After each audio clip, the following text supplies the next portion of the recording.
Hello mga kalabs! Welcome to Gavin Chenes Vlog.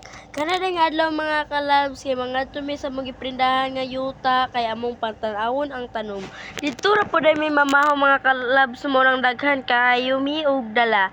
Nadigid kuyog na mo ito yan mga kalabs, pero wala napil sa akong pag-video. Kaya mga kalabs, magdulog na kay naman sa ubos amo ang giprindahan nga yuta. Amo chart, mamagpapara may giprindahan mga kalabs. Good. Diya mga kalabs, so kay dool na dyan na mga kalabs.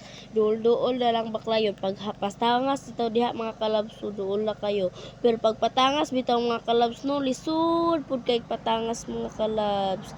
Super pagod talaga mga kalabs. Parang ikaw gikapoy man dito ang tanan ay. Tapos diha mga kalabs, so dool na. Bye bye mga kalabs. See you on the part 2 sa vlog. Mwah.